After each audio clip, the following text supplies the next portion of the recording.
This week, magkaluwag-luwag lang ako yung mga nag-post na ako'y na-hospital, na ako'y nagkasakit, di ba? I'm going to file cyber libel case against them kasi ang tinatamaan kasi ang pamilya ko eh. Dahil hindi lang sa personal kundi, well, sa mga colleagues ko rin kasi hindi na tumigil aking cellphone, get well, ano nangyari sa'yo, ano sakit mo?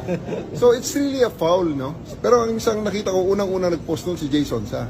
So I really would like to bring them to court kasi dito naman sa Bagong Pilipinas yan ang tama eh. Kung meron tayong nakitang mali, ang redress ay nasa korte. So I'm going to file cases against them at saka yung mga kumakabatikos ay talagang akala mo silang nakakaalam ng lahat. So ito lang ang challenge kasi dyan, kung talagang tama sila at matapang sila, isulat nila, pirmahan nila at i-file nila sa korte. Para kinaumagahan kung sila ay sagutin na ng counter affidavit, hindi nila pwedeng sabihin na joke only. This week, magkaluwag-luwag lang ako yung mga nag-post na ako'y na-hospital, na ako'y nagkasakit, di ba?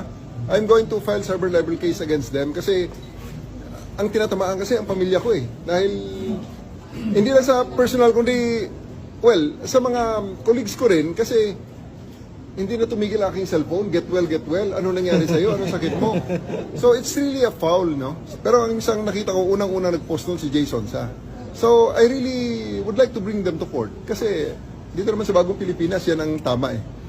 Kung meron tayong nakitang mali, ang redress ay nasa korte. So I'm going to file cases against them at saka yung mga kumakabatikos ay talagang akala mo silang nakakaalam ng lahat. So ito lang ang challenge kasi dyan, kung talagang tama sila at matapang sila, isulat nila, pirmahan nila at i-file nila sa korte.